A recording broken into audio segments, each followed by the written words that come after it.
Estamos no período de final de ano, o qual tradicionalmente é comemorado pelos cristãos o nascimento de Jesus Cristo. Mas afinal, você sabe como se passou o nascimento do Senhor Jesus? O Senhor Jesus, o Messias esperado pelos judeus, conforme as Escrituras, porém rejeitado pelos seus, nasceu num lugar humilde, provavelmente numa cocheira, e seu primeiro berço foi uma manjedoura, um local onde se alimenta animais. Por quê? Horas, porque não havia lugar para ele em nenhuma estalagem. Lucas 2, 6. Na maioria dos corações das pessoas hoje, ainda está escrito: não há vaga para Jesus. Nasceu em Belém? Na Bíblia, não há uma data precisa do natalício. Maria deu luz ao Senhor Jesus em Belém, por causa do censo populacional, imposto pelo Império Romano, invasor e controlador de toda aquela região da Palestina. Claro que isso e tudo mais estava nos propósitos de Deus Pai. Este censo tinha o objetivo de fazer um levantamento estatístico populacional com a finalidade de levantar o perfil econômico das regiões subjugadas ao Império Romano, listar cidadãos e suas riquezas, com o intuito de impor impostos para sustentar a pesada e cara máquina de morte, as poderosas legiões romanas. Jesus, porém, foi criado em Nazaré, até iniciar a sua importante tarefa de trazer o Evangelho da Graça, a Boa Nova, ao mundo, primeiro aos judeus e depois estendidos aos gentios, que são não judeus, por meio dos apóstolos.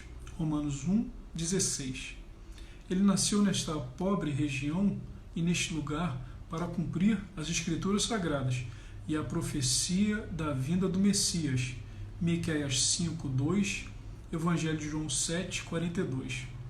Aos 2 anos, seu pai José, da casa de Davi, precisou fugir para o Egito, pois Herodes, rei legítimo de Israel, pois era idumeu, se sentiu ameaçado pelo anúncio feito pelos magos, que na verdade são homens sábios, cuja Bíblia não revela se foram 3, 2 ou mais homens, e nem se eram reis como algumas tradições religiosas insistem em mencionar como doutrina.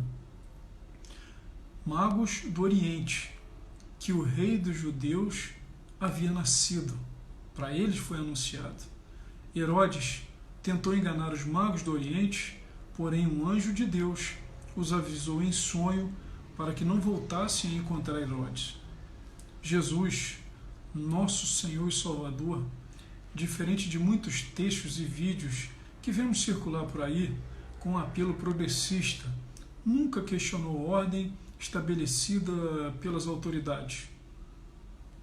Acreditem, nem autoridades romanas e nem autoridades judaicas, justamente porque suas promessas foram para a igreja, o corpo de Cristo, um mistério revelado ao apóstolo Paulo depois da morte e ressurreição do Senhor Jesus Cristo, como bênçãos espirituais nos lugares celestiais, tanto que quando viveu neste mundo, como um homem, pagou impostos, seguiu leis, cumpriu decretos, nunca questionou nenhuma autoridade, nunca questionou a ordem social vigente ou qualquer tipo de desigualdade social, luta de classes, nada disso, como querem atribuir a ele.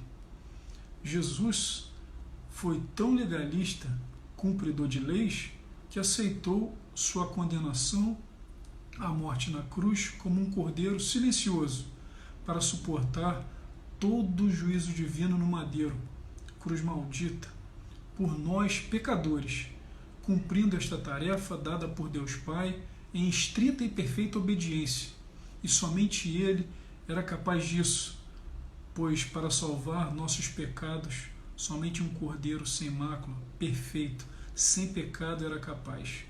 Tudo isto por amor e graça somente, incondicional com certeza. Graça é um favor imerecido, apesar da condenação merecida. Ele nunca defendeu direitos humanos, pois sabia que aqui neste mundo não há justos, nenhum sequer. todos somos pecadores. Nosso direito é a condenação por não buscarmos a Deus e rejeitar o sacrifício do Senhor na cruz. Como eu disse, o Senhor Jesus Cristo não veio trazer a paz neste mundo, defender direitos humanos ou se envolver em política, porque aqui, este mundo, jaz no maligno.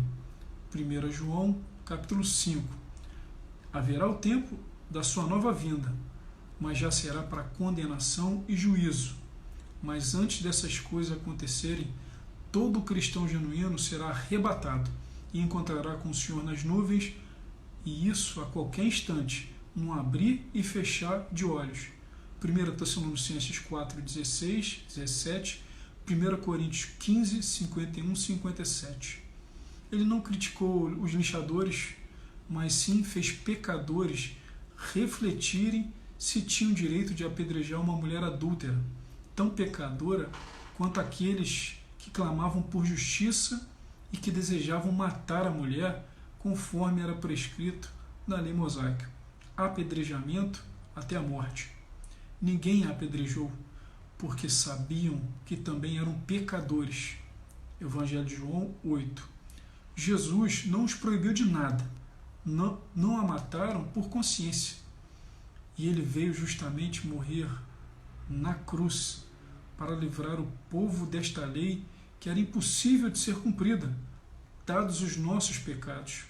Ele teve grandes discussões, grandes embates com os religiosos, hipócritas e arrogantes, tanto que os chamava de raça de víboras e sepulcros caiados. Ele não foi defensor de diversidades, mas sim, como a Deus Pai, não faz acepção de pessoas. Porém, Deus e Pai enxerga apenas dois tipos de pessoas: os que creem em Jesus Cristo e os que não creem. Os que creem que Jesus Cristo é seu Senhor e Salvador, que morreu para a redenção dos pecados daqueles que creem e ressuscitou ao terceiro dia, estão salvos. Ouçam bem, estão salvos, sendo considerados filhos de Deus e viverão a vida eterna nos céus. Os que não creem já estão condenados. João 3, 18. Esta é a verdade. Basta ler na palavra de Deus. Boas festas a todos.